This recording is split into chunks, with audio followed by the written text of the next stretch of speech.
एक और अहम खबर से अपने नाजरीन को आगाह करें कि 26वीं आईनी तरमीम की मंजूरी का मामला है। हुकूमत का आईनी तरमीमी बिल पेश करने के लिए बिलावल भुट्टो की तजवीज़ पर गौर।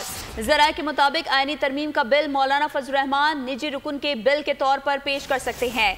26वीं आईनी तरमीम की मंजूरी का मामला है। हुकूमत का आईनी तरमीमी बिल पेश करने के लिए बिलावल भुट्टो की तजवीज़ पर गौर किया जा रहा है। मजीद तफसीलात जानेंगे फहाद चौधरी से। फहाद, बताइए। जी देखिए, चेयरमैन पीपल्स पार्टी बिलावल भुट्टो जरदारी जब मौलाना फजल रहमान की रिहाइश गाह पर टॉक कर रहे थे तो उन्होंने इस ख्वाहिश का इजहार किया था कि हम चाहते हैं कि मौलाना फजल रहमान आईनी तरमीम का बिल पेश करे। तो उस पर वफाकी हुकूमत ने गौर किया है और इम्कान है इस बात का पार्लिमानी ज़राए के मुताबिक रूल्स को सस्पेंड करके प्राइवेट मेंबर के बिल के तौर पर इसको लाया जा सकता है। और अगर ऐसा किया जाता है तो उसके लिए काबीना की मंजूरी की शर्त भी नहीं होगी, क्योंकि प्राइवेट मेंबर बिल जो है वो अगर स्पीकर चाहे, उस स्पीकर का इख्तियार है वो बगैर हुकूमत की मंजूरी के बिल को जो है वो प्राइवेट मेंबर बिल के तौर पर पेश कर सकते हैं। लेकिन हतमी फैसला अभी इस हवाले से नहीं किया गया।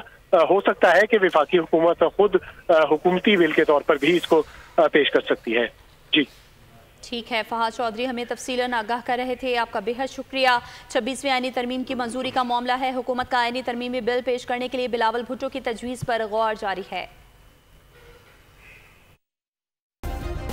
सब्सक्राइब करें और बेल दबाएं ताकि कोई खबर रह न जाए।